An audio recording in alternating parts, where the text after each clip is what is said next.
cuties! It's time to talk about all the books that I read in September. If you didn't know, September was the month of me reading the longest books that I own. Well, almost. I did read some of the longest books that I own, along with a couple others that snuck their way in. I read a total of 17 books. For a month of reading like books that are over 500 pages, not bad, I would have to say. Also, it was a super busy month for me, so I didn't read a lot of physical books. This was mostly accomplished through my audiobooks and a couple ebooks even, but physical books was difficult because, well, one of the biggest ones that I read was over 800 pages, and that took a while to get through, but I just kept getting so busy with everything. There's a lot of changes happening in my life again, so life is a weird, weird place right now.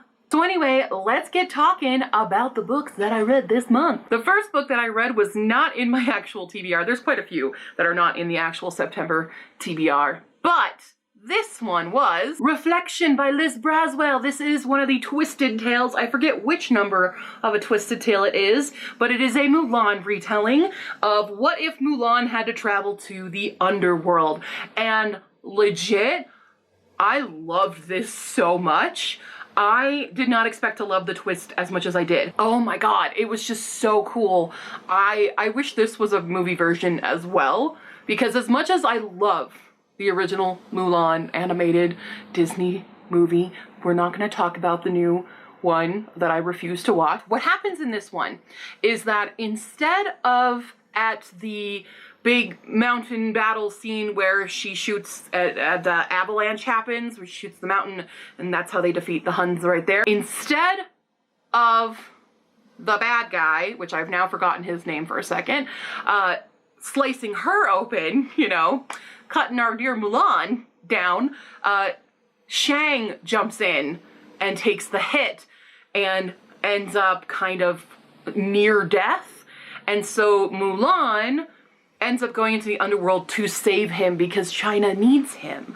And so she does this full, very interesting journey into the underworld. It is rich with some good Chinese mythology. Don't know how accurate it is, but it is rich within the book. Like, the world building of it is very rich. And I really, really liked it. This was so good. I think this is currently my favorite of all the Twisted Tales that I've read. Granted, I've only read 3 of them, but this one is my current favorite, and I really, really liked it. I liked that we got a little bit different of some of the, you know, the Guardians. Mushu's not really in it because this all kind of happens not in her sleep, but within one night where she's kind of asleep. It's timey, wibbly-wobbly, timey-wimey kind of stuff. And so we get a lot of different characters. We get some more ancestral history for Mulan, and it's just really interesting. One of the main villains is super creepy, and whoo boy, very interesting, very intricate, very good world building in this, despite having, you know, Mulan, but because it takes place in a completely different plane of existence, this is a fresh new book on its own, and boy, did I like it. Next up is a book I've been trying to get to since I think July, and that is The Book Thief by Markus Zusak. Finally, I have finally read The Book Thief, guys. Y'all can stop yelling at me now. It's happened. I enjoyed it. However, I don't think I enjoyed it as much as the world enjoys it. Sometimes I think people like this book just because everyone does. Like, it's a kind of feels like it's a classic already, and it is actually now classified as a classic, even though it was written in, like, what, 2000 and something? 2006, yeah. So it's not like a classic old, but it is a classic book that everyone is, you know, reading or has read or has seen the movie, and it's good. Don't get me wrong. I'm just not a huge fan of historical fiction in this time period. It kind of jumped around a bit. It gave away one of the deaths really early, and I was like, oh, because I didn't see that coming in the movie. That was a shock one. Here, it tells you that really early on in the book, and I kind of was let down by that a little bit. I did appreciate that it's narrated by Death, which is a very interesting narrator, but I don't know, there was something about it that I didn't connect with as much as the rest of the world seems to connect with it. So I don't know, maybe something's just wrong with me, but it is good. It is a very poignant story. it shows a little bit different side of that time period, and I really appreciate it, but there was something missing in it for me that would have made this like amazing 5-star favorite read book for me. It's still great, and I'm glad that so many other people love this book. It's just not one that I personally am like going to reread or anything like that. It's still great, but at least I've done it now and everyone stopped yelling at me for not reading it. There you go. Sorry to disappoint anyone. I still liked it. I'm just not gushing about it, I guess. I don't know. I really don't like that time period in historical fiction. It's overdone. A book that I absolutely loved, was a 5-star read for me, is Muse of Nightmares by Laini Taylor. Sorry, it is a shiny cover there. It's gorgeous. I love it. This is the sequel to Strange the Dreamer, which is a duology. Even though I don't think it should be a duology, it definitely needs to go on because of the ending here. Like, you have opportunities to keep it going, Laini Taylor.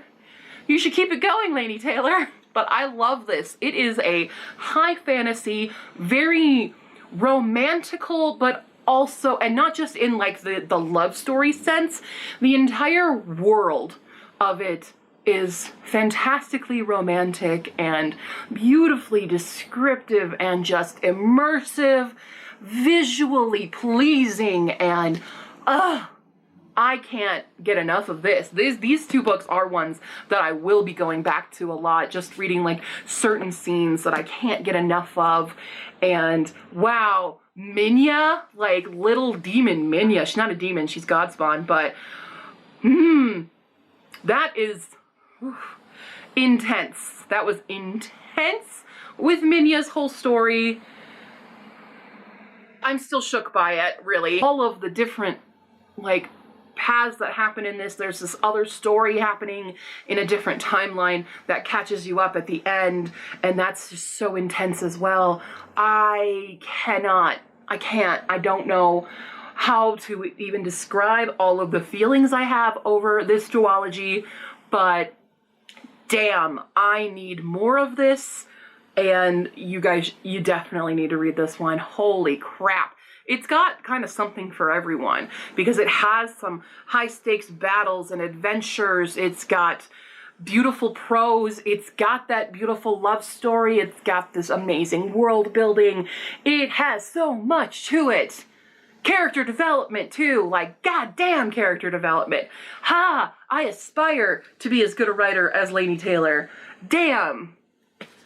Not jealous, but jealous. So the next book I won in a Goodreads giveaway, but I won it in a Kindle version, so I was reading it as an ebook, and that's why it took me so long to finish my physical book, because instead of bringing my giant physical book with me to work, I would just read the ebook on my phone that I won. But that book is We Are Not Free by Traci Chee, and I had to go buy it immediately while I was reading, because I'm just like, this is so good. So this is about Japanese internment, which is, it's crazy that people still think is fake when there's literally the camp still standing and the living memories of people. Like George Takei was in one. You're gonna tell me George Takei is lying?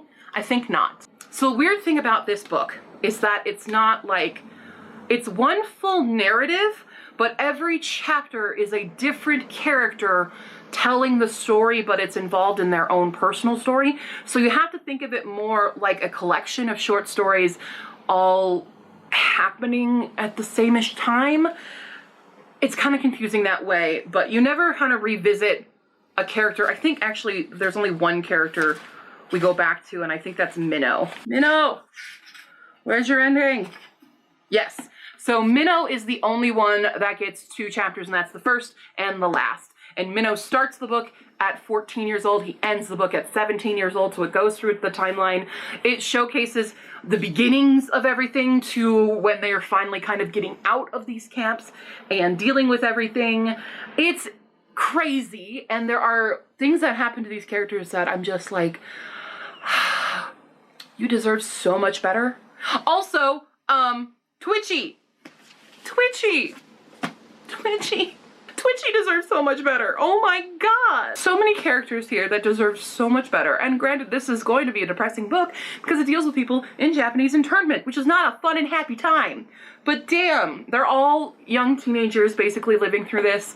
all dealing with different things, and some of them being recruited into the 442nd, I think. They were trying to prove that, oh yeah, these Japanese people can actually fight for our country, and we'll just throw them in the worst places possible so that we don't have to feel guilty about American law. Blah, blah, blah. So bad. It just makes me so angry. But damn, guys, this book is hitting hard, and you should read it. Definitely inform yourself if you don't know about Japanese internment. Like, it was not good. So it's especially poignant in today's world. If you don't know what's happening in America, or what America is trying to shove under the rug with literal children dying, check out that information, because we're just making the same mistakes as we did in history again. Super fun times. Great. But I love this book. It was so good. When I was reading Twitchy's chapter at work, people were like concerned that I was okay, because I'm sitting there with my phone like, are you kidding me? Doing that, and everyone in the break room is just like, what the hell is wrong with her? I get emotional over books, okay? Okay. Next up is continuing of a series that I've been reading this year, and that is Bloodwitch by Susan Dennard. This, I think, is my favorite one so far of the series, because it involves mostly my boy Edwin and Iseult, and holy crap, it's good. Oh my gosh. This is, like I said, the second book, Wind Witch. I lost this series a bit. If you're reading this series, get through Wind Witch, because Bloodwitch will bring you back. I love this. I can't wait for the next one. I still have to read Sight Witch, which is just a little novella, kind of prequel novella, but I need the next one, which I think is called Witch Shadow. So we're deviating from the title sequence, but I believe it is Iseult's book, which, that's my girl. Oh man, oh man, oh man. This series is gonna kill me. It's going to kill me. And I don't know how to handle this, but I don't want to tell you too much about it because it is very spoilery. There's a lot of things happening in it, especially because Edwin is our main feature plot point here. Still a lot of different POVs happening. We still have Sophia happening. We still have Merrick happening, and everyone, there's a lot going on here, and it's so much. Honestly, this should be, I really think, like, if Game of Thrones wasn't around and HBO was looking for a new high fantasy to do, it should be this one and another book that I read this month. They should just do them both, because there's such rich worlds. Again, also, okay, I lied, 3 books. There's such big fantastical worlds that really would be so cinematically pleasing to see that, But as long as they don't screw it up. Which, if it was HBO, they probably would. So, Netflix, no, maybe they would too. Someone not gonna screw this up. Please make these. Okay, next one was a surprise. I went into this one thinking, okay, it's just been on my shelf for a bit. It's, 500-ish pages. Let's get through it. No, I loved this. This is Zeros by Scott Westerfeld. This is my first Scott Westerfeld book. It is kind of a superhero book, but the superheroes in this book have very interesting powers. Only one of them is really a visual power like you would see in like X-Men or any of the Marvel stuff, and that is this kind of technopathic girl who can like crash phones and stuff and reboot them, but there's sometimes some more visual stuff happening there. You have my favorite character in this book, my poor boy, Anon, is a character that when you don't remember that he's there, he's still part of it, but he's instantly forgettable unless you are making like full eye contact with him and engaging with him. The moment you look away, you forget about him, and that is like so tragic and so like relatable at the same time. But he is my boy. We have another character who is called Scam. And Scam is kind of the main character of this book. We do go through a lot of different POVs in this, but Scam's story is kind of the main one. And he has this inner voice that will know things about you that it's impossible to know. And it will just say anything to get what its goal is. And so Scam is involved in some skeevier stuff, and he ends up with a big pile of money that he's trying to put in a bank. But at this time, there is this girl's father, and this girl has a power, but she's not part of the Zeros, and her power is kind of like crowd control. She can kind of manipulate emotions in large groups. Her dad is a criminal, and he ends up in a gang that is going to rob this bank. And in this that's happening, Scam ends up talking to her father and telling him things that there's no way he could know. And so the police are investigating him because how did he know them? Because it ends up going really bad and somebody dies. And it's just a long road of the Zeros trying to get Scam out of this, even though they've had a huge falling out because of Scam's voice that told them all the unhelpful truths and the very bad truths about themselves, that they had a kind of implosion. And this is them kind of coming back together and trying to move on from the past, even though it still comes up and, you know, gets all up in their grills. But I definitely want to read the next in this series. There are 2 more books in the trilogy, and I'm very excited to continue with it. I really like this. So I honestly, this book, I feel like people will pass it on the shelf, but don't pass it. It's good. Next book is a release that I pre-ordered and was waiting for and was so happy when it dropped in my Libby app, but that is My Calamity Jane by the Lady Janies. This is the final Jane book. Next up, they're moving on to Mary's. Don't know when that's coming out, but My Calamity Jane deals with Calamity Jane and Annie Oakley and Frank Butler. Annie Oakley is a character that I absolutely love. I dressed up for her for Halloween in kindergarten, and I love Annie Get Your Gun and stuff. Like, Annie Oakley is an icon. She is a sharpshooting icon, and I absolutely love her. And this deals with werewolves. And, oh, it's so fun. Other people are, like, not loving it as much, but I'm like, how? How do you not love this? I was busting out laughing so hard. I scared the cats. I scared my sister when I would laugh and cackle at some of the things that happen. Oh my God, one of the funniest lines, because it'll always relate to, like, modern day world, while still being in its time period in the old Wild West. And it killed me where there was a point where Annie is gonna move in with Calamity Jane because they're all joining into this, you know, Wild West traveling show, and Annie gets herself into it and she's like folding her clothes. And Jane's like, why are you putting them away like that? And Annie's like, because it sparks joy. I'm like, so funny. It's so cheesy and fun though, guys. Hey guys, editing Q here. There's actually another part that I couldn't remember at the time of filming this in My Calamity Jane that I was literally on the floor going nuts over, because okay, it deals with werewolves and one of the characters is turned into a werewolf and they get bit and they get a little out of control, and at one point the other person is like, okay, their sun's getting real low. And it just, they used it several times, and at the point, there's one point it's like, okay, you're done with that now. And it's just like, hey big guys, it's getting real low. It was really funny. Anyway, back to the video. There's several other lines in here that just had me cackling so hard. I love the series so much, guys. It's so fun, and the audiobook for this was excellent, and I thoroughly enjoyed it. Oh, it's so good. I love it so much. We get queer rep in this, guys. It's so cute. It's so great. I love it so much. I do think this might be my favorite book, which I didn't think anything could beat My Lady Jane in the Janie series, because I didn't enjoy My Plain Jane as much, but I think I like this one a little bit more than My Lady Jane. So there you go. I finished a trilogy! I finally finished Finale by Stephanie Garber. This is the finale of Caraval, and damn, it was good. So we get both POVs in this one of Scarlet and Tella, and thank God, because I love Scarlet way more than Tella, but it's very intense, it's very high stakes, it's crazy, and I really, really enjoyed this finale. I love this whole trilogy. It is so beautiful. It's again a very romantic fantasy and fantastical with very interesting world building that I couldn't get enough of. I just wanted to keep listening to it because, again, it's narrated by Rebecca Soler, who's one of my favorite narrators for audiobooks.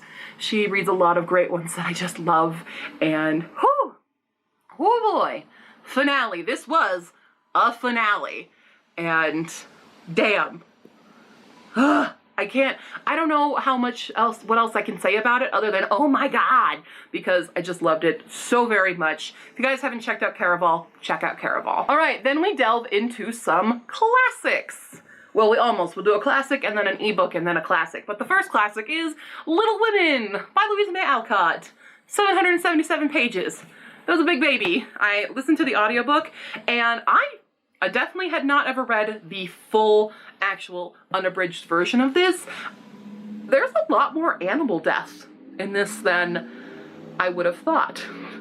But honestly, I don't think I'm a huge fan of Little Women anymore. Because, like, Lori is kind of terrible, and I don't care for Mr. Bear, and it deals with one of the things where Joe wants to write all these fantastic stories, and everyone's like, no, you can't write fantasy, blah, blah, blah, get to write about home and family and stuff, and that's the only way you're successful, and I hate that kind of theme in books, especially with female writers. Like, yeah, they can write fantasy, leave it alone. They can do whatever they want, okay? And my battery is dying, so hold on one second. I love that I tell you guys to hold on one second, even though it's just a split screen, by the time that I actually put the new battery in. But anyway, continuing talking about Little Women. The way it goes on a bit more, like with Meg and John, I'm kind of surprised by how their relationship kind of turns out. I'm not a huge fan of Mr. Bear. I don't really care for him very much. I don't care for him and Joe's relationship very much. I'm not a fan of how their stories turn out. And Lori being with Amy, like, it doesn't ever actually feel like he's actually been in love with her. It just feels weird because, you know, he's destined to marry a March. It sounds more like he just wants to marry into the family rather than marry Amy, which I think is super unfair for her. And it's just so weird. It's such a weird... All the girls have such weird relationships that I really only ever relate to Beth. Feels like in the fandom of Little Women, no one really cares too much about Beth. And I think that's one of the biggest missed points about Little Women, is Beth is a huge deal for this family. And her illness and everything is often overlooked as just some tragic point, but it's a lot more to it. And... I just like Beth a hell of a lot more than I like anyone else in this book now. And I used to be a hardcore, oh, Joe is the best, obviously. But now reading more into Joe, it's kind of like, girl, get it together. I don't know. It's strange, but I feel weird about Little Women now. And I haven't seen the new movie yet. I know that the new movie deviates a lot from this. I can already tell just by the trailer. That movie is gonna be super unfaithful to this, which is fine because maybe it's better then. Okay, the next book I read was actually super short, but I felt like continuing with reading ebooks at work, and so I chose All's Well in Asgard by E.J. Lowell, who's actually one of my convention friends, and I was really happy to finally get to their book. It was one I meant to get to back in March, finally got to it, and it's very fun. It's much more accurate, I presume, that this is much more accurate to the actual Norse mythology of, like, Loki and Odin and stuff, because I did not know so much. I only know what Marvel tells me, and I know that's not accurate. It deals with these two characters who end up meeting Odin at a bookshop, coffee shop kind of thing, and getting a job from him, and then they end up going into the other worlds and negotiating peace treaties and stuff, and it's a very interesting take on it. I did think that there could have been a little bit more introduction to these two characters in the beginning based on their arcs, because I liked how their stories ended, but I didn't really relate to it how it went in the beginning. So it was, granted, it's a short book, so maybe there's just not enough time for it in this.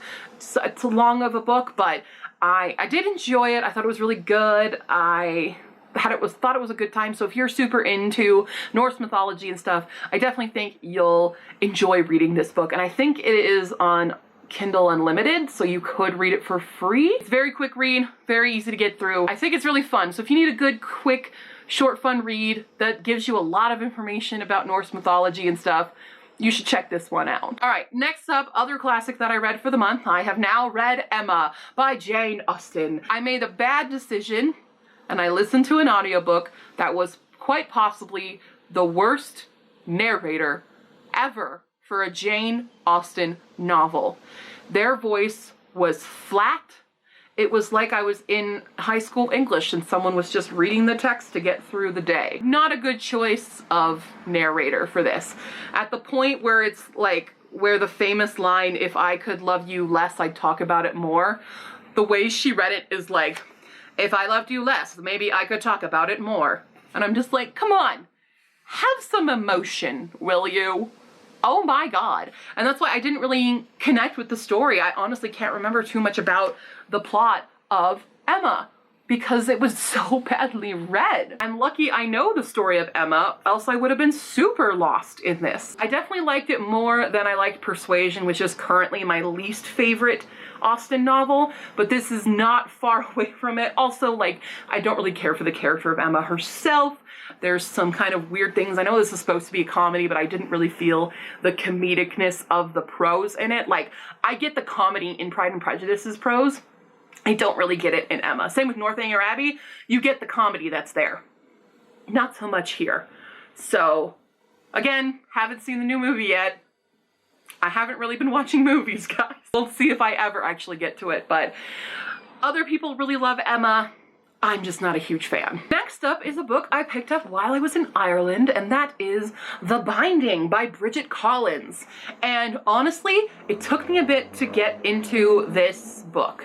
Sorry, my windows are open if you guys can hear like cars and stuff. So this is an LGBT book, and I did not even know that about our main character, but it's told in two halves. The concept of this book is that there are these people called bookbinders who have the ability to take memories and bind them up in books so that people forget them. Usually it's used for trauma, so that people can continue living through trauma. There are some pretty graphic points in this. This is an adult book, and there's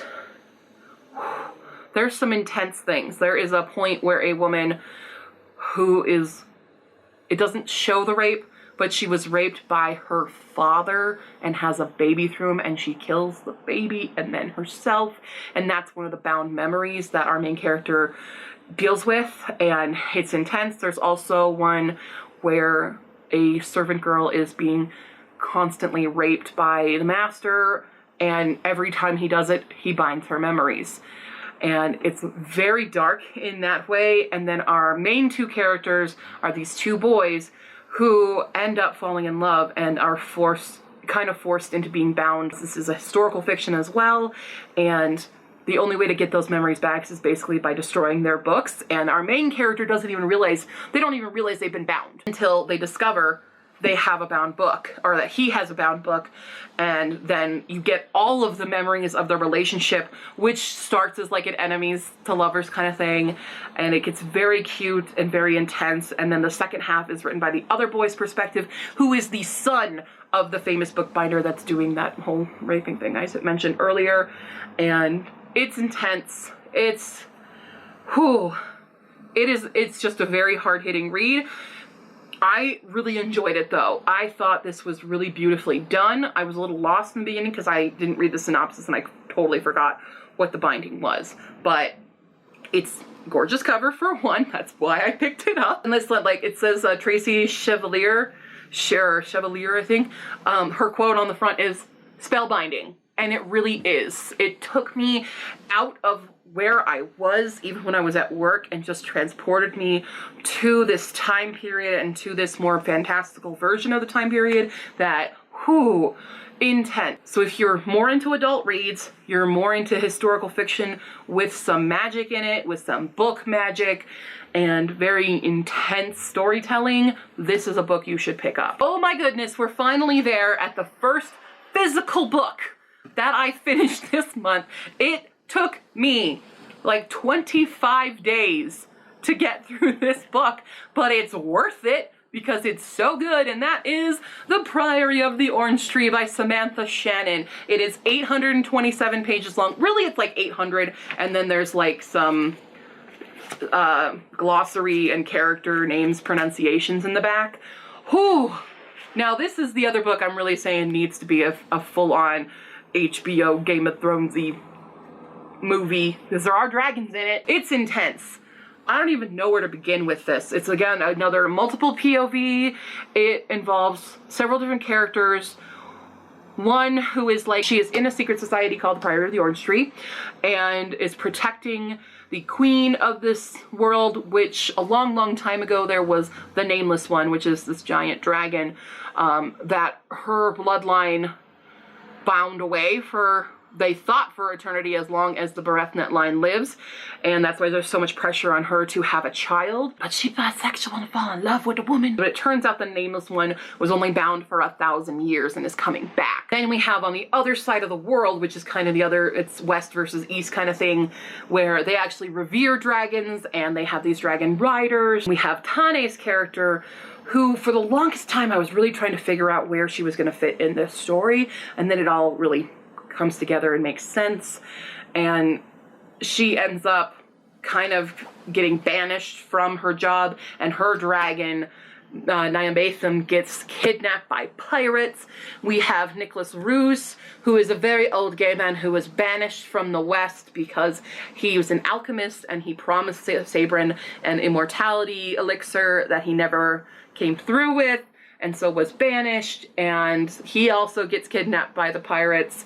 And we have Loth, who was a friend of Sabrin's, who the horrible, evil court, because, you know, governments suck, kind of banished him because they were afraid they were getting too close, and that didn't work for their politics. So he got sent away, and he gets wrapped up in trying to figure out why certain people have died, and there's like this dragon plague, the red sickness, and it's just so intense. There's so much going on. I can't even fully explain it all to you because there's so many things happening that you just need to pick this up. I know it looks intimidating, but the prose in it is so good that you'll want to keep reading it. That's why I was so mad it took me so long, because I just didn't have time. I wanted to go back and pick it up, and any chance I could to sit down and read, I was taking it. I just didn't get to take those opportunities very often. Good book. Good book.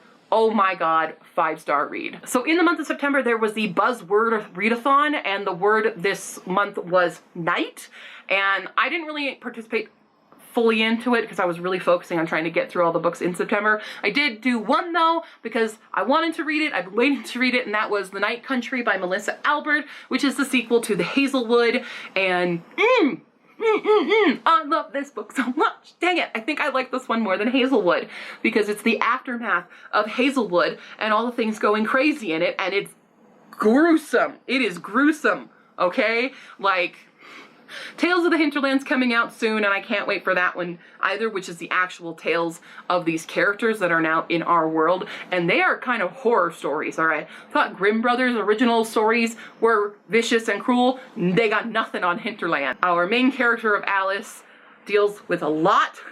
She almost gets her face eaten off at one point, and holy damn.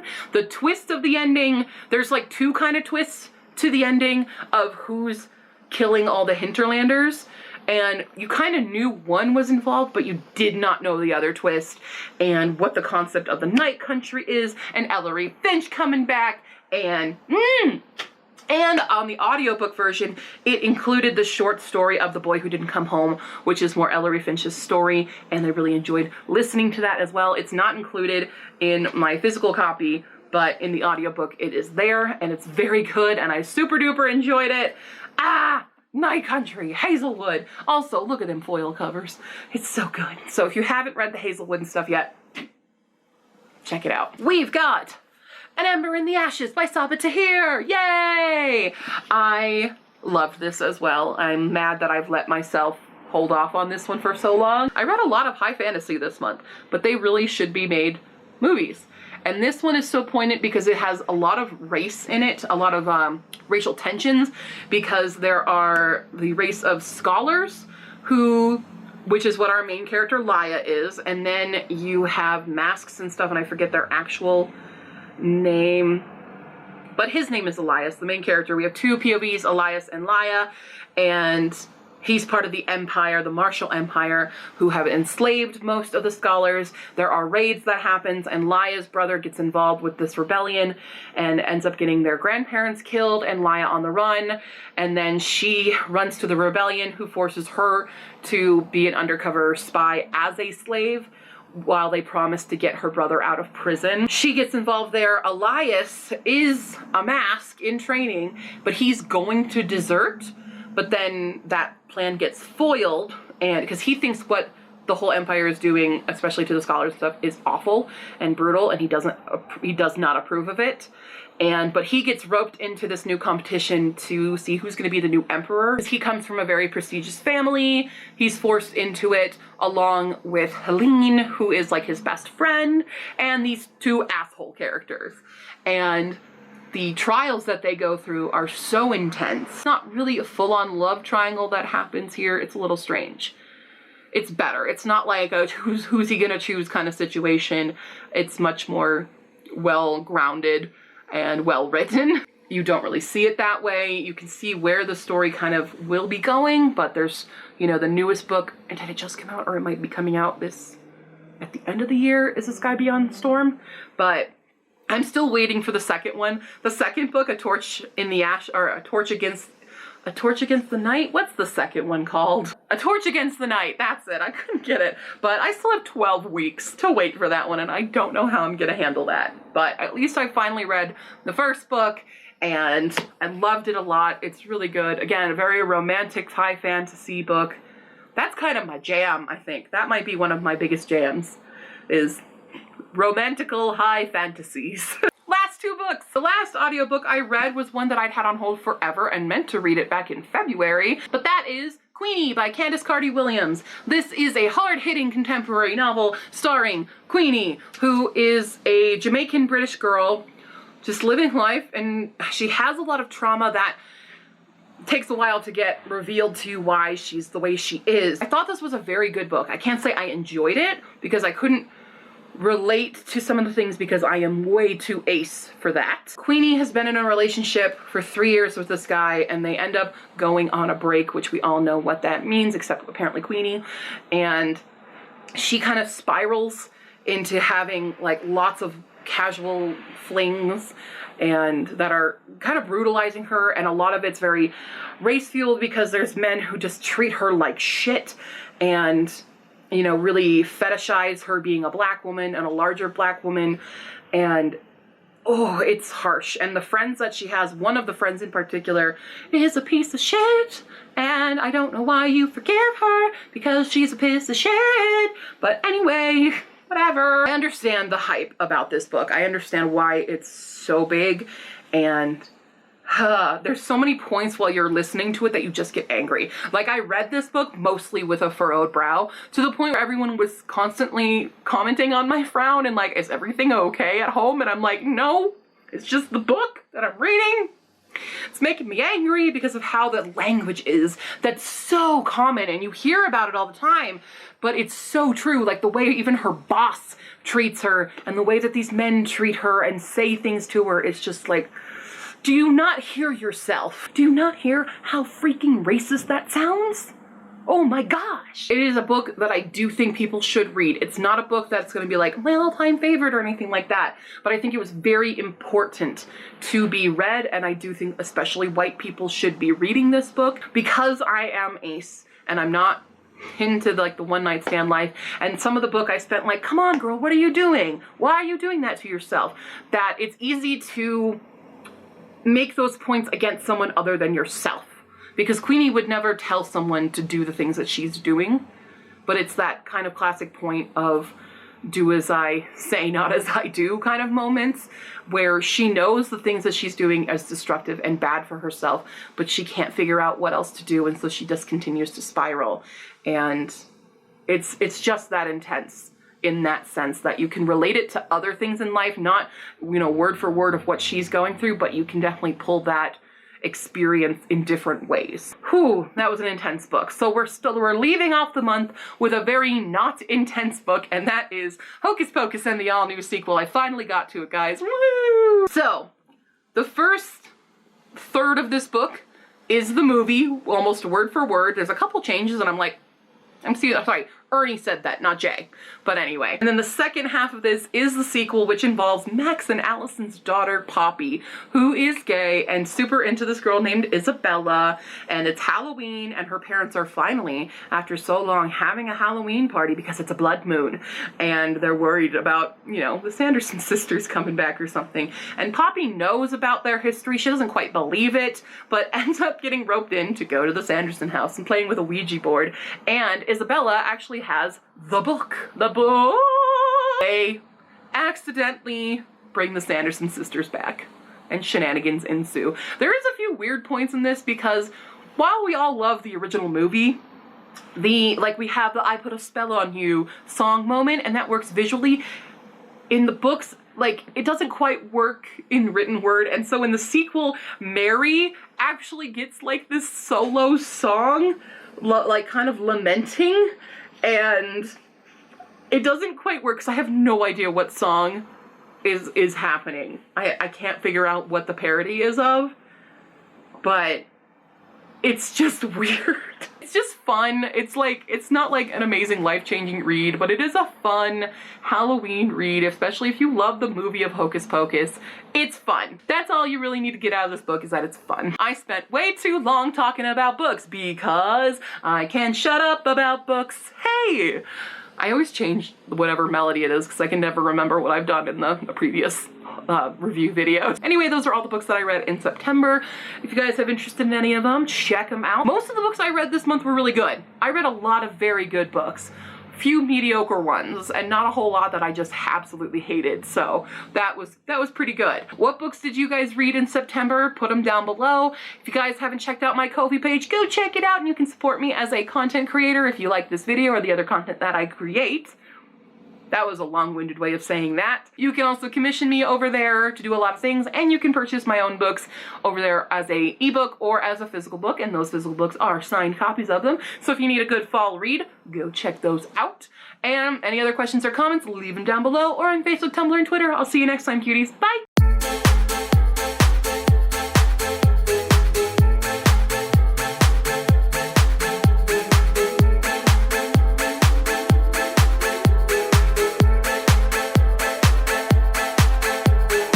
Characters of Tella and, oh my fucking god,